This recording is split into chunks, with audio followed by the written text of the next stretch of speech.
বেলেঘাটায় কুণাল ঘোষের বাড়ি এবং কার্যালয়ে হামলার অভিযোগ। তৃণমূল বিধায়ক কুণাল ঘোষের বাড়ি এবং কার্যালয়ে হামলার অভিযোগ করছেন। প্রথমে তার বাড়ি এবং তারপরে তার কার্যালয়ে দুষ্কৃতীদের বিরুদ্ধে হামলার অভিযোগ করছেন কুণাল ঘোষ। কার্যালয়ের বাইরে থাকা মমতা বন্দ্যোপাধ্যায়ের ব্যানার পোস্টার ছেঁড়ার অভিযোগও করছেন কুণাল ঘোষ।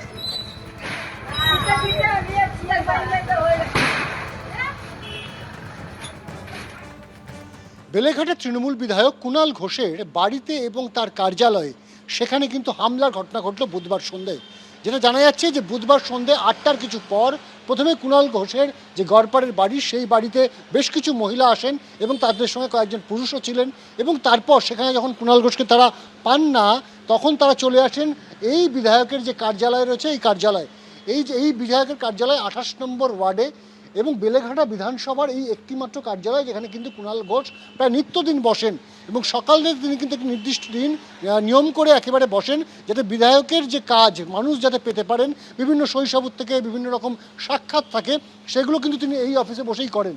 এবং সন্ধ্যে 8টার পর যে অভিযোগ পাওয়া যাচ্ছে, সন্ধ্যে 8টার পর একদল মহিলা এবং কয়েকজন পুরুষ তারা আসেন, এসে কিন্তু কুণাল ঘোষের এইখানে অফিসের উপর একটি যে ফ্লেক্স রয়েছে, একদিকে প্রাক্তন মুখ্যমন্ত্রী মমতা বন্দ্যোপাধ্যায়ের ছবি এবং একদিকে কুণাল ঘোষের ছবি, এই যে ফ্লেক্স সেই কিন্তু ফ্লেক্স ছিঁড়ে ফেলেন, অকথ্য ভাষায় গালিগালাজ করা হয়। এবং এই গোটা ঘটনা কারা ঘটালো এখন সেটাই কিন্তু সবচেয়ে বড় প্রশ্ন। এই ঘটনার পিছনে কি রাজনৈতিক কোনো অভিসন্ধি রয়েছে? এই ঘটনা কি দলেরই কোনো অন্তর্দ্বন্দ্ব? এই সমস্ত দিকগুলো কিন্তু খতিয়ে দেখা হচ্ছে। তো এবং ইতিমধ্যে কিন্তু যেটা জানতে পারছি যে কুণাল ঘোষ তার এখানে যে অফিস, এই অফিসের বাইরে থাকা যে সিসি ক্যামেরা, সেই সিসি ক্যামেরা ফুটেজ তারা খতিয়ে দেখছেন, আইডেন্টিফাই করার চেষ্টা চলছে যে কারা এসে এই ধরনের ঘটনা ঘটিয়ে চলে গেল একেবারে কুণাল ঘোষের বাড়ি থেকে ঢিলছোড়া দূরত্বে তারই কার্যালয়। ক্যামেরা পার্থপ্রতিম রায়ের সাথে অনির্বাণ বিশ্বাস, এবিপি আনন্দ, কলকাতা। পুলিশ এটা সিরিয়াসলি নিচ্ছে না, অথবা ওদের সিরিয়াসলি না নিতে নির্দেশ দেওয়া আছে। পরিকল্পিত হামলার একটা চেষ্টা হচ্ছে, যেহেতু আমাদের মাথা নত করা যায়নি, আত্মসমর্পণ করানো যায়নি, বালিশ শিবিরেও নাম লেখায়নি, এবং আমরা এখনও মমতা বন্দ্যোপাধ্যায়ের নেতৃত্বে প্রকৃত বিরোধী দলের ভূমিকা অর্গানাইজড ওয়েতে আমাকে হিট করার চেষ্টা হচ্ছে। 20 তারিখ মাঝরাত্রেও হয়েছে। আমি সেগুলো সবসময় কখনো নিজে লিখেছি, কখনো ফেসবুক, কখনো এক্সে কলকাতা পুলিশকে ট্যাগ করে লিখেছি। দেখা যাচ্ছে তারা আমাদের এলাকার লোকই নয়, ওয়েট করছিল এবং সন্ধ্যাবেলা তারপরে এই হামলাটা চালিয়েছে। যারা এসছে তারা তো একটা পরিকল্পিত টার্গেট করে, কারণ তারা সইয়ের জন্য আসেনি, কারণ আমার এখানে সই পড়ে থাকে না। অমুক রাজনৈতিক দল করেছে অন্য, আমি সেটা বলছি না। এখন অমুক রাজনৈতিক দলের কোনো সাহায্য কেউ নিয়ে এমন কেউ করেছে বা এমন কেউ করতে পারে, যা আমার উপস্থিতি বা আমার সক্রিয়তায় যাদের অসুবিধা হচ্ছে তারাই এই কাজটা করবে। আসছি পরের খবরে। ফুকেট থেকে দিল্লিগামী এয়ার ইন্ডিয়ার ফ্লাইটে বিপত্তি, তীব্র ঝাঁকুনি দিয়ে প্রায় 300 ফুট নেমে গেল বিমান। অল্পের জন্য ভয়াবহ দুর্ঘটনা থেকে রক্ষা পেলেন যাত্রীরা। অসামরিক বিমান পরিবহন মন্ত্রক সূত্রে খবর, গাঁজা খেয়ে প্লেন চালাচ্ছিলেন পাইলট। ঘটনার তদন্ত করছে এএআইবি। ডিজিসিএ-কে ডোপ টেস্টিং সংক্রান্ত নিয়মাবলী পর্যালোচনা করার নির্দেশ। প্লেন তখন মাঝাকাশে 36,000 ফুট ওপরে। হঠাৎ এক ধাক্কায় প্রায় 300 ফুট নেমে যায় বিমান। আসন থেকে ছিটকে পড়েন যাত্রীরা। কোনো মতে পরিস্থিতির সামাল দেন কো পাইলট। সম্প্রতি অল্পের জন্য ভয়াবহ দুর্ঘটনা থেকে রক্ষা পেয়েছে এয়ার ইন্ডিয়ার AI2379 বিমান। আহত হয়েছেন 20 জন যাত্রী ও 4 জন বিমান কর্মী। কিন্তু কেন ঘটেছিল এই ঘটনা? তদন্তের সামনে আসা তথ্য চোখ কপালে তুলে দিয়েছে সকলের। অসামরিক বিমান পরিবহন মন্ত্রক সূত্রে খবর, গাঁজা খেয়ে বিমান চালাচ্ছিলেন পাইলট ইন কমান্ড। দ্বিতীয় মাদক পরীক্ষাতেও তিনি উত্তীর্ণ হতে পারেননি। ভয়ঙ্কর ঘটনাটি ঘটেছে গত 4 তারিখ। এয়ারবাস A320 নিও মডেলের বিমানটিতে 137 জন যাত্রী ও 8 জন ক্রু ছিলেন। থাইল্যান্ডের ফুকেট থেকে দিল্লি আসার পথে ওড়িশার আকাশে হঠাৎ তীব্র ঝাঁকুনি দিয়ে অনেক নিচে নেমে যায় বিমানটি। পরে বিমানটি স্থিতিশীল হয় এবং দিল্লিতে নিরাপদে অবতরণ করে। এই মুহূর্তে আমাদের যে টেস্ট হয় ফ্লাইটের প্রি ফ্লাইট টেস্ট, সেটা নর্মালি ব্রেথ অ্যানালাইজার টেস্ট হয়, অনলি অ্যালকোহল রিলেটেড ইস্যুস। একটু রেগুলার বেসিসে এয়ারপোর্টে ইনফ্রাস্ট্রাকচার নেই এখন পর্যন্ত। আর গভর্নমেন্ট যা রুল করে রেখেছে, এটা এয়ারলাইনটা ফলো করে, যে সবসময় ইয়ারলি 10% ক্রুদের মানে ড্রাগ টেস্ট হচ্ছে আর কি। তো বাট এভরিডে কিন্তু হচ্ছে না, বা ইচ এন্ড এভরি ক্রু এর ড্রাগ টেস্ট এই মুহূর্তে তো হচ্ছে না। ভয়ঙ্কর এই ঘটনার সামনে আসার পরই শোরগোল পড়ে যায়। অভিযোগের আঙুল ওঠে এয়ার ইন্ডিয়ার দিকে। এয়ার ইন্ডিয়া কর্তৃপক্ষ তাদের প্রাথমিক বিবৃতিতে এই ঘটনাকে ইন ফ্লাইট টার্বুলেন্স হিসেবে বর্ণনা করলেও পরে জানায় ঘটনার জন্য দায়ী হঠাৎ উচ্চতা কমে যাওয়া। কিন্তু টার্বুলেন্স যদি না হয় তাহলে সেই সময় কি ঘটেছিল, কি করে অতটা নিচে নেমে গেল বিমানটি, তা জানতে ঘটনার পর বিমানের 2 পাইলটের মাদক পরীক্ষা হয়। প্রথম পরীক্ষায় ব্যর্থ হন পাইলট ইন কমান্ড। দ্বিতীয়বার তাদের মাদক পরীক্ষা হলে তাতেও ফেল করেন অভিযুক্ত পাইলট। সূত্রের খবর, তদন্ত শেষ না হওয়া পর্যন্ত বসিয়ে দেওয়া হয়েছে 2 পাইলটকে। অন্যদিকে বুধবারও কলকাতা বিমানবন্দরে যান্ত্রিক ত্রুটি ধরা পড়ে একটি এয়ার ইন্ডিয়ার বিমানে। আমরা এই মুহূর্তে রয়েছি কলকাতা বিমানবন্দরে এবং এখানে দেখা যাচ্ছে যে এয়ার ইন্ডিয়া এক্সপ্রেস IX 1254 এই যে ফ্লাইটটি রয়েছে এদিন 6:30 নাগাদ সেটি 170 জন যাত্রীকে নিয়ে কলকাতা থেকে চেন্নাই যাওয়ার কথা থাকলেও প্রায় 4.5 ঘন্টারও বেশি সময় পেরিয়ে গেছে, এখনো পর্যন্ত এই ফ্লাইট ছাড়া হয়নি। যাত্রীদের অভিযোগ, তাদের জন্য বিকল্প কোনো ব্যবস্থা করা হয়নি। কখন বিমান ছাড়বে তা জানানো হয়নি। পরে বেলা 12:30 নাগাদ ছাড়ে বিমানটি। সুকান্ত মুখোপাধ্যায় রিপোর্ট, ABP আনন্দ, কলকাতা। একাদশ দ্বাদশে নিয়োগের কাউন্সেলিং পর্ব স্থগিত করে দিল স্কুল সার্ভিস কমিশন। বিজ্ঞপ্তি প্রকাশ করে SSC জানিয়েছে পরবর্তী নির্দেশ না দেওয়া পর্যন্ত স্থগিত কাউন্সেলিং, যার ফলে থমকে গেছে শিক্ষক নিয়োগ প্রক্রিয়া। আপনি ঘুম থেকে উঠুন, আমরা আজকে স্কুল বাদে কেন রাস্তায় থাকবো? কাটছে না শিক্ষক নিয়োগে জটিলতা। এবার একাদশ দ্বাদশের কাউন্সেলিং পর্ব স্থগিত করে দিল স্কুল সার্ভিস কমিশন। 14ই আগস্ট থেকে কাউন্সেলিং শুরু হওয়ার কথা ছিল, কিন্তু বিজ্ঞপ্তি প্রকাশ করে SSC জানিয়েছে পরবর্তী নির্দেশ না দেওয়া পর্যন্ত স্থগিত কাউন্সেলিং। ফলে থমকে গেল শিক্ষক নিয়োগ প্রক্রিয়া। তৃণমূল আমলে প্রাতিষ্ঠানিক দুর্নীতির জেরে বাতিল হয় 26,000 শিক্ষক ও শিক্ষাকর্মীর চাকরি। সুপ্রিম কোর্ট নির্দেশ দেয় 31শে আগস্টের মধ্যে নিয়োগ প্রক্রিয়া শেষ করতে হবে। ততদিন যোগ্য শিক্ষকরা সবেতন চাকরি করতে পারবেন। 6 থেকে 7 বছর চাকরি করার পর ফের পরীক্ষায় বসেছেন শিক্ষকরা। এবার নিয়োগপত্র পাওয়ার আগে কাউন্সেলিংয়ে স্থগিতাদেশ জারি করল SSC। ফলে নতুন করে তৈরি হয়েছে জটিলতা। এতগুলো শিক্ষক শিক্ষিকা যে যন্ত্রণা এবং শিক্ষাকর্মীরা যে যন্ত্রণার মধ্যে দিয়ে যাচ্ছিল, তাদের যন্ত্রণা আরও বেড়ে উঠলো, কারণ 31শে আগস্টের পর এক্সটেনশন বিষয়েও সরকার এখনো পর্যন্ত কোনো কথা বলেনি।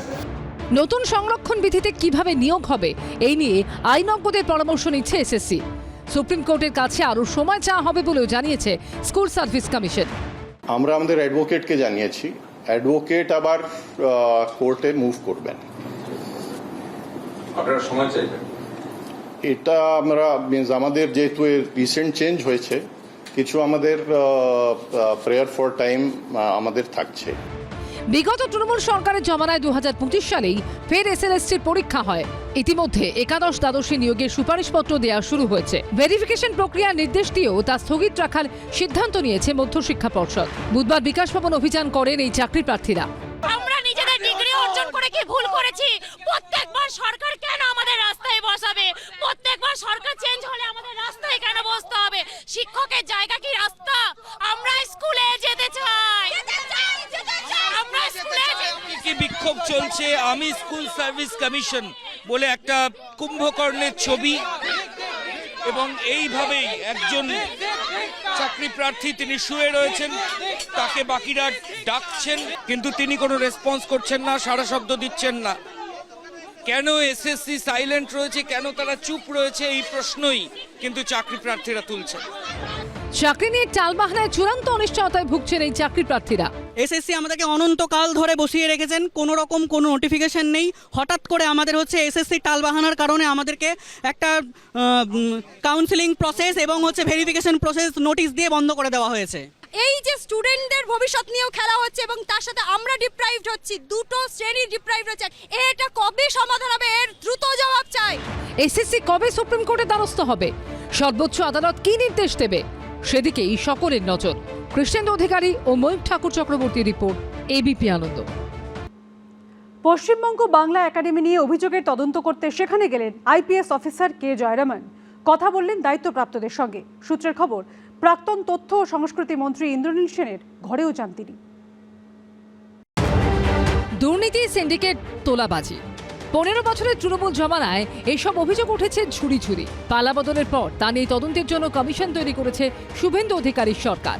কমিশনের চেয়ারম্যান কলকাতা হাইকোর্টের অবসরপ্রাপ্ত বিচারপতি বিশ্বজিৎ বসু, সদস্য সচিব senior IPS officer K Jayaraman. বুধবার পশ্চিমবঙ্গ বাংলা একাডেমি নিয়ে বেশ কিছু অভিযোগের তদন্তে সেখানে যান IPS officer K Jayaraman. Bangla Academy আর আমাদের চারুকলা পরিষদ এগুলো নিয়ে আমাদের অ্যাকচুয়ালি ইনফরমেশন কালচারাল অ্যাফেয়ার্স ডিপার্টমেন্টের কিছু কমপ্লেন্টস আমাদের কাছে কমিশনে জমা পড়েছে, সেই জন্য কমিশন পক্ষ থেকে আমরা এসছি। সূত্রের খবর, প্রাক্তন তথ্য ও সংস্কৃতি মন্ত্রী ইন্দ্রনীল সেনের ঘরেও যান তিনি। প্রাক্তন মন্ত্রীদের কোনো ঘর যেগুলো রয়েছে সেগুলো কিছু দেখার বিষয়? সব কিছু আমরা দেখব। ওকে, তো সবাইদের কি রোল আছে, কোনো গাফিলতি হয়েছে কি না, কীভাবে হয়েছে সেটা দেখারই আমাদের দায়িত্ব। তো কাউকে কোনো স্পেয়ার করা হবে না। ইন্দ্রনীল সেনের নামের অভিযোগ করেছে মন্ত্রী। ইমিডিয়েটলি কারো নাম আমি বলতে পারবো না, আমরা তদন্ত করছি। পুলিশকে সঙ্গে নিয়ে চারুকলা ভবনেও যান কে জয়রামান, কথা বলেন দায়িত্বপ্রাপ্তদের সঙ্গে। অর্ণব মুখোপাধ্যায় রিপোর্ট, এবিপি আনন্দ। মুখ্যমন্ত্রীর নির্দেশে খুলল 2024-এর কেশপুর ফাইলস। দুটি মামলা দিয়ে শুরু হচ্ছে কেশপুর ফাইলস। একটি মামলা বিজেপি নেতা তারক জানার এবং আরেকটি মামলা করেছেন কেশপুরের বাসিন্দা কিশোর দুলুই। রাজ্যে বিজেপি ক্ষমতায় আসার পর খুলেছে আজিকর ফাইলস। এবার মুখ্যমন্ত্রী শুভেন্দু অধিকারীর নির্দেশে খুলল 2024-এর কেশপুর ফাইলস। মঙ্গলবারে কেশপুরের মোহবনীতে গিয়ে হুঁশিয়ারি দিয়েছিলেন তিনি। অনেক অত্যাচার সহ্য করেছে, সমস্ত মামলা প্রত্যাহার করবেন। সমস্ত মামলা, এই সামনে যারা বসে আছে এদেরকে জেল খাটিয়েছে মাসের পর মাস। আমি ভুলিনি 24 সালে লোকসভা ভোটে এই কেশপুরে আমাকে সভা করতে যাওয়া বাধা দেওয়া হয়েছিল, মানিনি। আমি বলবো আমি কিচ্ছু বলিনি। এরপরই কেশপুর থানায় নতুন করে অভিযোগ দায়ের করেন বিজেপির নেতা তারক জানা। খুনের চেষ্টা সহ একাধিক জামিন অযোগ্য ধারায় দায়ের হয় মামলা। কে কোথায় তখন তৎকালীন কিরম ভাবে ছিলেন তার থেকেও বড় কথা, যারা আক্রান্ত হয়েছিলেন তাদের কাছে বিচার ব্যবস্থাকে পৌঁছে দিতে হবে, বিচার তাদের কাছে পৌঁছতে হবে। বিভিন্ন সময় বিভিন্ন দল ক্ষমতায় থাকবে, কিন্তু সাধারণ মানুষ কিংবা দলীয় পতাকা নিয়ে যারা সাংবিধানিক পদ্ধতিতে যারা কাউকে অসুবিধা না করে আন্দোলন করবেন, তাদের বিরোধিতা বা তাদেরকে জেলে পুরে দেওয়া ইত্যাদি যখন হবে, তখন বোঝা যাবে দেশ থেকে গণতন্ত্র চলে গেছে বা কেউ বাজেয়াপ্ত করেছেন। এইরকম যদি পরিস্থিতি হয় তাহলেই মানুষ অন্য কিছু বিকল্পের কথা ভাবে। আমাদের মাননীয় মুখ্যমন্ত্রী যে সিদ্ধান্ত নিয়েছেন, কেশপুর ফাইলস ওপেন হয়েছে এবং বাকি বহু এরকম ধরনের নতুন ঘটনা ঘটানো হয়েছে, সেগুলো আসবে এবং সেখানে বিচার পাইয়ে দেওয়ার জন্য আমরা আপ্রাণ চেষ্টা করছি, আমাদের সরকার চেষ্টা করছেন। সরকারকে স্বাগত। মুখ্যমন্ত্রীকে রাজধর্ম পালন করতে হয়। এক জায়গায় অনেক বছর আগে কি ঘটনা ঘটেছে তার জন্য কেশপুরে ফাইল খুলতে হবে। আর চোখের সামনে দলের বিভিন্ন নেতারা বললেন, মমতা বন্দ্যোপাধ্যায়ের বলে আক্রমণটাকে তারা কন্ডেম করলেন। আর তারপরে যখন উনি বললেন তাহলে কি ওরা পিন্না মেরে ওনাকে ফুল ছুড়বে নাকি। 2024 সালের 21শে মে পশ্চিম মেদিনীপুরের কেশপুরে ভোট প্রচারে গেছিলেন তৎকালীন বিরোধী দলনেতা শুভেন্দু অধিকারী। যাওয়ার পথে ছুতার গেরা সরিষা খোলাতে দফায় দফায় বাধা মুখে পড়েন বিজেপি নেতা কর্মীরা। বাধা দেওয়ার অভিযোগ ওঠে তৃণমূলের বিরুদ্ধে। শুভেন্দু অধিকারীকে কটাক্ষ করা হয় বলে অভিযোগ ওঠে। সভা থেকে ফেরার পথে সরিষা খোলায় নিজের কনভয় থেকে নেমে আসেন তিনি। সরাসরি হুঁশিয়ারি দেন কেশপুরের ওসির উদ্দেশ্যে, হুঁশিয়ারি দেন কেশপুর থানার পুলিশ আধিকারিকদেরও। আমার মিটিং এ গেছে, ছেলেকে মেরেছে, কোথায় তারা? পালিয়ে গেছে না? গার্ড মারছিল, আপনি ছিলেন, গাড়ি গাড়ি দেখছিলেন। বেতন কি ভাই কোথায় আপনাদের না? 1 টাকা বেতন পায়, লজ্জা লাগে না? ইলেকশন কমিশনের আন্ডারে আছে সাহস। মুখ্যমন্ত্রী হওয়ার পর মঙ্গলবার কেশপুরে দাঁড়িয়ে ফাইল খোলার নির্দেশ দেন মুখ্যমন্ত্রী শুভেন্দু অধিকারী। অন্যদিকে কেশপুরের কেউটপাড়ার বাসিন্দা কিশোর দলুই নামে এক ব্যক্তির দায়ের করা তোলাবাজির অভিযোগের ভিত্তিতে গ্রেফতার করা হয়েছে কেশপুর পঞ্চায়েত সমিতির বন ও ভূমি কর্মাধ্যক্ষ এবং তৃণমূলের প্রাক্তন ব্লক সভাপতিকে। আমরা বলেছিলাম যে ওর দিকে লিয়া হোক, করে অনেক দুষ্কৃতি করেছে। এমন মুখ্যমন্ত্রী কালকে এসেছিল আমাদের এখানে। মুখ্যমন্ত্রী আসার পরে আমাদের এতদিন ওদের নামে কোনো অভিযোগ দেয়নি। আমরা মুখ্যমন্ত্রী এসে সাহস দেওয়ার জন্য আমরা ওদের নামে অভিযোগ করলাম। অভিযুক্ত তৃণমূল নেতাকে দুদিনের পুলিশ হেফাজতের নির্দেশ দিয়েছে আদালত। পার্থপ্রতিম ঘোষ ও সৌমেন চক্রবর্তী রিপোর্ট, এবিপি আনন্দ। এবিপি আনন্দ, এগিয়ে থাকে, এগিয়ে রাখে।